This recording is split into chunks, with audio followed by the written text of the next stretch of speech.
black or white, gay or straight, female or male. Everybody on this planet has one simple thing in common. We are all people.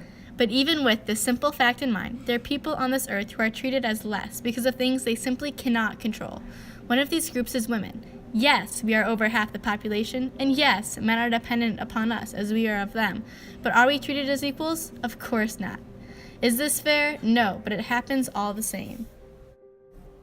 On average, women only get paid 80 cents for every dollar a man earns in the United States, but worldwide, women only get an average of 65 to 75% of a man's pay wage. African American women earn 64 cents and Latina women earn 56 cents for every dollar earned by a Caucasian man. Still, even women working full-time jobs trying to support their families only earn 77% of what their male coworkers earn. This problem is not something happening halfway across the world. This is happening right here, right now. This affects almost all of us directly, whether it's our mothers, aunts, cousins, or even us when we grow up, if change doesn't happen soon. In 2018, only 105 women hold seats in the United States Congress, comprising 19.6% of the 535 members.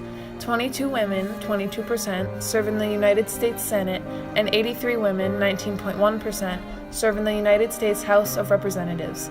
Considering women make up over half of the U.S. population, we should really have more say in how our government is run. There are countries in this world that don't even give girls a chance to have a life. Female infanticide is a popular practice in parts of Asia, where sex selection is a common part of their culture. There is such thing in those countries as selective abortion, where parents can choose to get an abortion if the baby is female. Female infanticide is so much more common than male infanticide that it can create major population differences between the genders, such as a 33 million person difference recorded in China during 2014, in which the male population was 33 million above the female. Thousands of girls are killed before they get a chance to make a mark on this world, never getting to fight for their rights because as infants, they are not seen as human beings yet. Harassment is a major problem for women globally.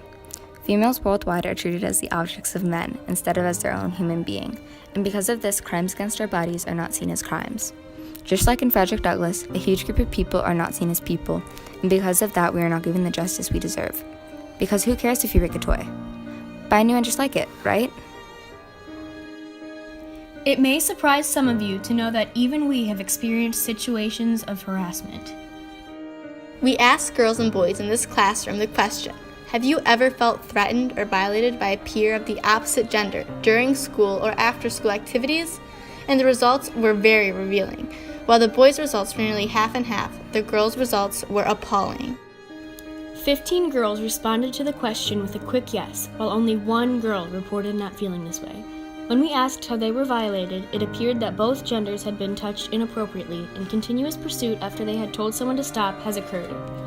Girls reported harassment and bullying has happened to them as a way for someone to show them they like them, such as pushing and name-calling that made them uncomfortable and physically hurt them. We were also told that girls have had comments made about their bodies that made them uncomfortable in what should have been safe situations. Another common thing was for girls to feel uncomfortable when boys were making flirtatious jokes about them, putting them in a situation where they didn't know how to react. People need to understand the difference between catcalling and complimenting. On a daily basis, women are violated by men while partaking in menial, everyday activities like taking a walk or riding a bike. Many argue that women should take it as a compliment when someone remarks on their appearance, but catcalls go too far a majority of the time. A common example of a catcall is complimenting a woman, then getting angry and yelling at her when you don't get the response you want, which never makes any woman feel good about themselves.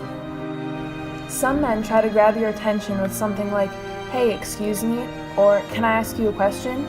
before degrading you with other more common catcalls like calling you baby or princess.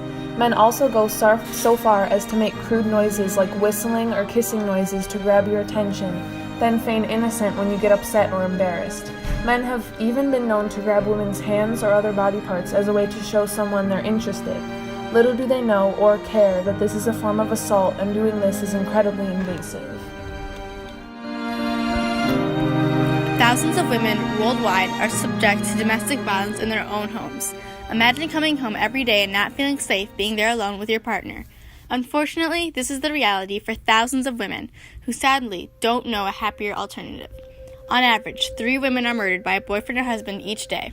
30% of women who have been in a relationship experience some form of physical or domestic violence.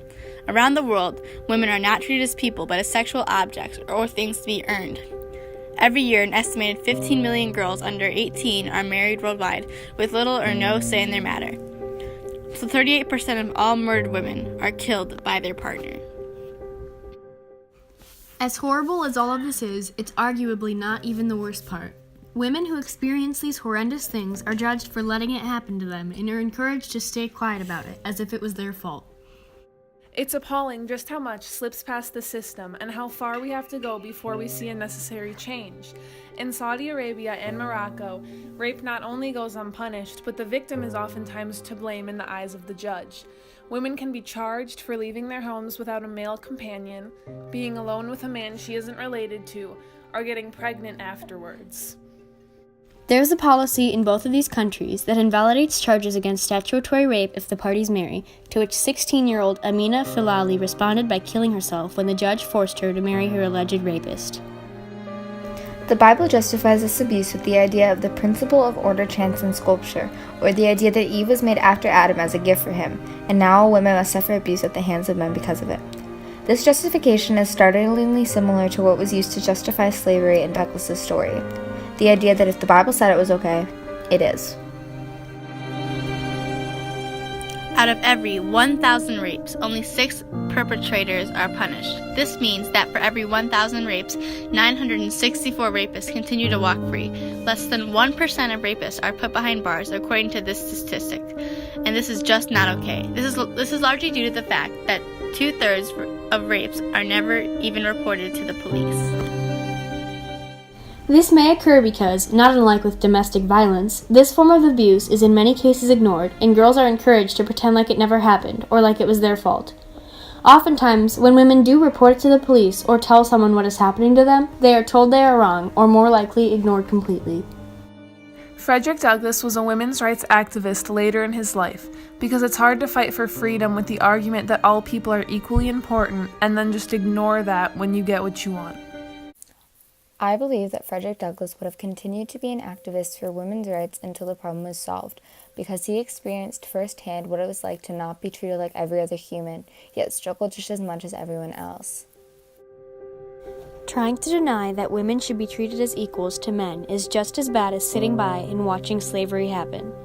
The good thing about all problems is that there is a solution, no matter how difficult or complicated that solution may be. Ladies, start speaking out. Don't let anybody tell you that harassment is your fault. Don't let anyone take your voice away, because in the end, the only thing nobody can take is your opinion and the stories you tell. Men need to stop treating us as if we're items to be had. Our bodies are not theirs, and they need to stop pretending they are. Believe our stories and don't try to defend the actions of men who are cruel and in the wrong. If anyone sees these things happening, don't just stand by and watch it happen. Everyone is a person, and we need to start treating them like it.